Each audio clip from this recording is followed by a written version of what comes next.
Hello folks, thank you for coming back again. Today I'm going to show you how to make your own pattern for producing something using garter stitch.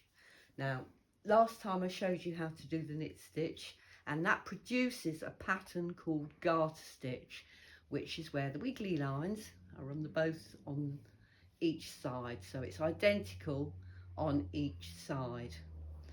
I love garter stitch and I produce lots of things with it. But I think it's really important while you're learning how to knit to actually make something. And it's very versatile. You can make lots and lots of things with it. So if you imagine that you've knitted this, it can be a chair runner. It can be a placemat. I've got one that I've joined in a circle, and it's not the right size, but if it was the right size, you can imagine that it would be an amazing neck warmer, or even a hat, or a leg warmer. And I've got my crib sheet here so I can look and see what else there is. In the 1970s, boob tubes were really popular. That would make a great boob tube. Google it if you don't know what I'm on about. They're not that popular now. Gone out of fashion. But they also have started making rugs out of garter stitch. Have a look at knitted rugs. They use massive needles and lots of strands of wool to make it thick. This will lend itself to blankets, cot blankets, dolls blankets. Let's have a look. Oh, you could make cushion covers. And obviously you can make scarves. Now, I don't like the standard way of knitting scarves with it going in that direction. I made a scarf the other day and I had 118 stitches on the needle, and I went backwards and forwards so that the wiggly lines go that way. And I use variegated wool. I love variegated wool. Here's an example of it. It changes colour as it goes along. Now, I also had a go at making a placemat. So here's my placemat. And if you're going to make a placemat, you really want to use cotton. Cotton's great because it doesn't break. Okay. The needles I used for this were too loose. I should have used a smaller needle for it. But I'm going to show you how to design your own pattern for doing something that you want to make. Don't focus on this, it's all stained. Just focus on me. Because the one thing you need to know about knitting is you cannot compete with shops. Whatever you want to buy or knit is far cheaper in a shop than you will ever be able to make at home. So you've got to go for quality and originality. And your first stage of making something original and totally unique is to be able to design it yourself. So this is sort of part one of how to actually make a pattern. Now, the first thing you need to do is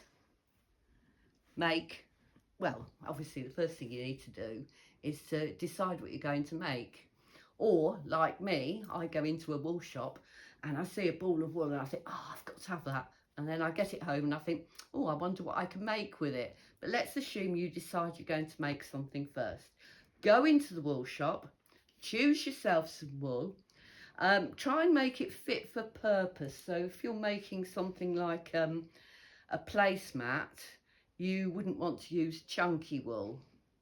If you were knitting a cushion cover, you could make it in chunky wool. But have a look. I mean, it doesn't matter really. You just choose what you fancy knitting. On the ball of wool, it will give you an example of the size of needles that they recommend. So if you zoom on in this one, this is double knit and they recommend an 8mm needle. This is Aran. Aran's a bit thicker. And on here, they recommend a 5mm needle. Does that say 5 or does it say 6? I don't know. Anyway, that's what you're looking for. You're looking for the little crossed needles, and that tells you what size needle you need. I always knit with a needle smaller than that because I knit very loosely. And if I want something with a lot of structure to it, like a placemat, I will use something even smaller. The first thing you need to do is decide what you're going to make. So take a measurement of it. So for instance, if I was going to make a cushion cover for this cushion, I would measure it, and this is 14 inches. Or, no, I haven't got my glasses on, so I can't tell you what it is in centimetres. And then you knit yourself a sample. Now, I have cast on 20 stitches. I've knitted a few rows, so I know that the wool I'm using and the needles I'm using will be this wide if I'm knitting 20 stitches. And then I put it on the item that I'm going to copy. So I'm going to copy this placemat. Now, you don't need to actually have the placemat, you just need to have the measurements. Okay, and if I put it on there, I can count. So that's 1, 2, 3. So I need 3 of these to make my placemat. So 3 times 20 is 60. In order to make something this size, I'm going to need 60 stitches. So if I was going to write a pattern, I would say use Aran wool and size 3.75, because that's what I'm using, needles. And I would say, and it would say cast on 60 stitches. And then, it's a very simple pattern this, you say knit until it's long enough. Now if I was going to make this cushion cover, I know that this piece of knitting is approximately 4 inches.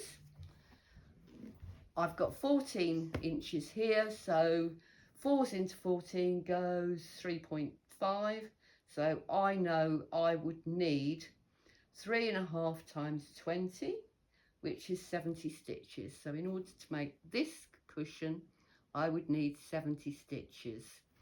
Now, it's very important when you knit something that you don't stretch it when you're measuring it, when you've finished it. So when you want something that length, put it down like that. Don't stretch it and say, oh, that'll be that long, because it won't. So I've got that on there. Obviously, I'd need to knit it a bit longer, and I'd need to have more stitches. But you've just measured it, so you know that I'm going to need 70 stitches to make it that long. Same with this. If I wanted to make a cover for that, then it is approximately 30 inches. So 4 into 30 goes 7.5. So 7.5 times 20 is 160 stitches. Obviously, you're not going to start with something like that. But that is how you do it. Here's another thing that I made. I made a dishcloth. It's not very successful. I wouldn't recommend it. But again, I've used cotton for this because cotton is the correct material for something like this, because it won't break and it's more resistant to the damage caused by water. If you're knitting something like a seat cover, you can get away with pretty much anything. What I would say to you is, while you're practicing, don't use any fancy wool. Don't use any textured wool, because it is harder to use and you can't see your stitches so well. At some point I will go over how to pick up stitches, because you're bound to drop them to start with. But have a go, enjoy yourself, and I hope you get something at the end of it. Hope to see you next time. Bye.